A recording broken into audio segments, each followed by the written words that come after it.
क्या आप लोग जानते हो कि कल्कि अवतार का जन्म हो चुका है?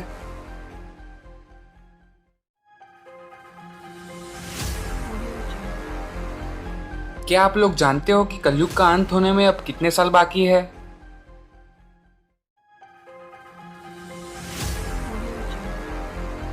कौन है वो 8 चिरंजीवी लोग जो अभी भी जिंदा है?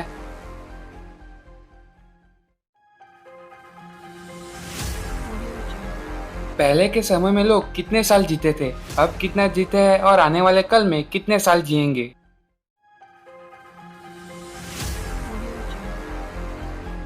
कलयुग का अंत होने के बाद दुनिया कैसी होगी?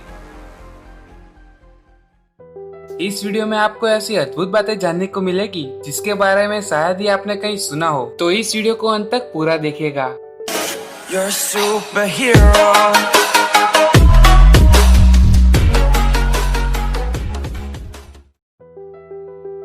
तो आज का लाइक एम है 150 लाइक्स। मुझे पता है कि आप लोग इतना तो कर ही दोगे, तो जल्दी से लाइक कर दीजिए।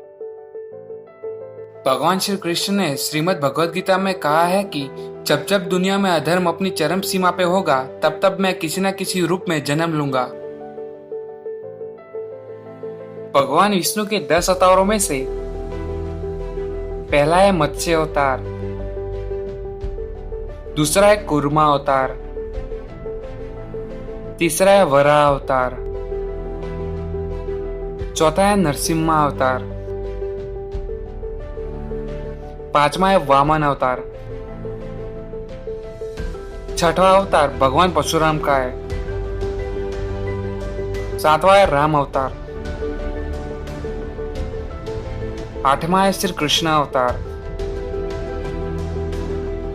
नौवां है बुद्ध अवतार और 10वां अवतार जब कलयुग में अधर्म अपने चरम सीमा में होगा, तब भगवान विष्णु कल्कि अवतार में जन्म लेंगे। हिंदू धर्म के अनुसार 4 युग होते हैं। पहला है सतयुग, दूसरा है त्रेता युग, तीसरा है द्वापर युग और चौथा है कलयुग। अभी हम चौथे युग यानी कि कलयुग में जी रहे हैं। कल्कि पुराण के अनुसार भगवान कल्कि का जन्म तब होगा जब चंद्र घनिष्ठा नक्षत्र कुंभ राशि में होगा, सूर्य स्वाति में होगा, तलवार का नक्षत्र इत्यादि ऐसी ज्योतिषीय व्यवस्थाएं जब मौजूद होगी, तब भगवान कल्कि अवतार का जन्म होगा। कल्कि पुराण के अनुसार भगवान कल्कि का जन्म एक शुभ ब्राह्मण परिवार में होगा। उनके पिता का नाम विष्णुयुषा और माता का नाम सुमति होगा और उनका जन्म संभला गांव में होगा, जो कि हिमालय के नजदीक कहीं छिपा हुआ है। और आपको ये जान के हैरानी होगी कि ऐसे नक्षत्र और ज्योतिषीय व्यवस्थाएं 2012 में मौजूद थी। तो क्या कल्कि अवतार का जन्म हो चुका है? आप लोगों को ये जान के हैरानी होगी कि एक देवीय वर्ष बराबर 307 मानव वर्ष होते हैं। सतयुग 4800 देवीय वर्ष यानी कि 17,28,000 मानव वर्षों तक चला था। त्रेता युग 3600 देवीय वर्ष यानी कि 12,96,000 मानव वर्षों तक चला था। द्वापर युग 2400 देवीय वर्ष यानी कि 8,64,000 मानव वर्षों तक चला था। और आखिर में कलयुग जो कि अभी चल रहा है, वो 4,32,000 मानव वर्षों यानी कि 1,200 देवीय वर्ष तक चलेगा। अभी तक कलयुग के 5,120 साल बीत चुके हैं और कलयुग का अंत होने में 4,26,880 साल अभी भी बाकी है। तो अब हम बात करने वाले हैं ऐसे 8 चिरंजीवी लोगों के बारे में जो कि अभी तक जिंदा है। सबसे पहले है भगवान हनुमान। अंजनी पुत्र हनुमान जी को अजर अमर रहने का वरदान मिला है।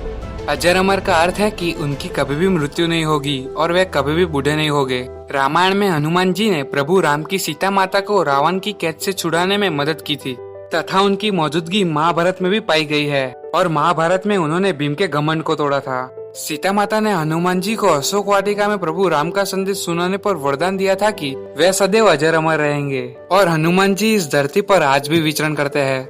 दूसरे है अश्वत्थामा। अश्वत्थामा गुरु द्रोणाचार्य के पुत्र है। उन्होंने सोते हुए पांडवों के पुत्रों की हत्या की थी और ब्रह्मास्त्र का गलत उपयोग किया था, जिसके कारण भगवान श्री कृष्ण ने अश्वत्थामा के मस्तक पर विद्यमान अमरमणि को नष्ट किया और उन्हें कालांतर तक अपने पापों के प्रायश्चित के लिए इस धरती पर ही भटकने का श्राप दिया था। तीसरा है ऋषि मार्कंडेय। ऋषि मार्कंडेय भगवान शिव के परम भक्त है। उन्होंने भगवान शिव की कठोर तपस्या द्वारा महामृत्युंजय तप को सिद्ध कर मृत्यु पर विजय पाली और चिरंजीवी हो गए। चौथे है भगवान परशुराम। भगवान परशुराम विष्णु के छठे अवतार है। उनके पिता का नाम ऋषि जमदग्नि और माता का नाम रेणुका था। पहले भगवान परशुराम का नाम राम था और वो भगवान शिव के परम भक्त थे। उनकी कठोर तपस्या से प्रसन्न होकर भगवान शिव ने उन्हें एक परशु दिया, जिसके कारण उनका नाम परशुराम पड़ा। पांचवा है कृपाचार्य। कृपाचार्य गर्दवान गौतम के पुत्र है और वो कौरव के कुलगुरु तथा स्वधामा के मामा है। उन्होंने महाभारत के युद्ध में कौरवों का साथ दिया था। छठा है विभीषण। रावण के भाई विभीषण ने भगवान राम की महिमा जानकर युद्ध में अपने भाई रावण का साथ छोड़कर प्रभु राम का साथ दिया था। इसलिए भगवान राम ने विभीषण को अजर अमर रहने का वरदान दिया था। सातवां है ऋषि वेदव्यास। ऋषि वेदव्यास पाराशर और सत्यवती के पुत्र है। ऋषि व्यास ने महाभारत जैसे प्रसिद्ध काव्य की रचना की है और उनके द्वारा समस्त वेदों एवं पुराणों की रचना हुई है। ऋषि वेदव्यास भी अष्ट चिरंजीवियों में शामिल है। आठवां है राजा बलि। राजा बलि को महादानी के रूप में जाना जाता है। उन्होंने भगवान विष्णु के वामन अवतार को अपना सब कुछ दान कर दिया। इसके लिए भगवान विष्णु के वामन अवतार ने उन्हें पाताल का राजा बनाया और अमरता का वरदान दिया। राजा बलि प्रहलाद के वंशज है। क्या आपको पता है कि पहले के समय में लोग कितने साल जीते थे, अब कितना जीते हैं और आने वाले कल में कितने साल जिएंगे? तो आइए जानते हैं। जैसा कि हमने आगे बताया है कि सतयुग का पूर्ण समय 17,28,000 मानव वर्ष था, तो उस समय में मनुष्य की आयु 1,00,000 वर्षों तक होती थी और लंबाई करीबन 31 फीट तक होती थी। त्रेता युग का पूर्ण समय 12,96,000 मानव वर्ष था। उस समय में मनुष्य की आयु 10,000 वर्षों तक होती थी और लंबाई करीबन 21 फीट तक होती थी। द्वापर युग का पूर्ण समय 8,64,000 मानव वर्ष था। उस समय में मनुष्य की आयु 1,000 वर्षों तक होती थी और लंबाई करीबन 11 फीट तक होती थी। कलयुग का पूर्ण समय 4,32,000 मानव वर्ष है। कलयुग के शुरुआत के समय में मनुष्य की आयु 100 वर्षों तक होती थी, लेकिन अभी के समय में करीबन 65 से 70 वर्ष है। और कलयुग का अंत आते आते मनुष्य की आयु और लंबाई कम होती जाएगी और 12 वर्ष की आयु में ही बूढ़े हो जाएंगे।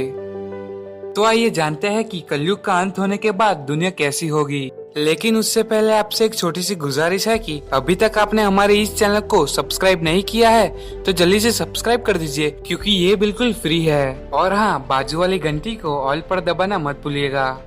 पुराणों के अनुसार अभी युगों का 22वां चक्र चल रहा है और कलयुग का अंत होने के बाद युगों का 23वां चक्र शुरू होगा, यानी सतयुग, त्रेता युग, द्वापर युग और कलयुग की फिर से शुरुआत होगी। जब कलयुग में अधर्म अपनी चरम सीमा पे होगा, तब एक बार फिर भगवान विष्णु सिर्फ 3 दिनों के लिए कल के रूप में अवतार लेंगे और समस्त अधर्मियों का नाश कर देंगे। उसके बाद धरती पर लगातार मोटी धारा से वर्षा होगी, इतनी वर्षा कि पृथ्वी एक बार फिर जलमग्न हो जाएगी। एक युग के अंत और दूसरे युग के प्रारंभ के बीच के समय को संधिकाल कहते हैं, यानी ये समय 17 लाख वर्षों का होगा। संधिकाल खत्म होने के साथ ही पृथ्वी पर 12 सूर्योदय हो गए। उनकी गर्मी से पृथ्वी का सारा अनुपयुक्त पानी सूख जाएगा। इसके बाद एक बार फिर से सतयुग का प्रारंभ होगा। तो आज का सवाल ये रहा, ऐसी कौन सी चीज है जो बारिश में चाहे जितनी भी भीगे वह कभी गीली नहीं हो सकती? अगर आपको इसका जवाब पता है तो जल्दी से कमेंट करके बताइए, और अगर आपको इसका जवाब नहीं पता तो इसका जवाब हमने हमारे इंस्टाग्राम अकाउंट पे दे दिया है, तो जाके देखिए। तो आज के लिए बस इतना ही, और आशा करता हूँ कि आज की वीडियो में आपको बहुत कुछ जानने को मिला होगा। और हाँ, इस वीडियो को ज्यादा से ज्यादा शेयर करना मत भूलिएगा। तो फिर मुलाकात होगी आपसे अगले वीडियो में किसी और नए इंटरेस्टिंग टॉपिक के साथ। तब तक के लिए जय हिंद दोस्तों।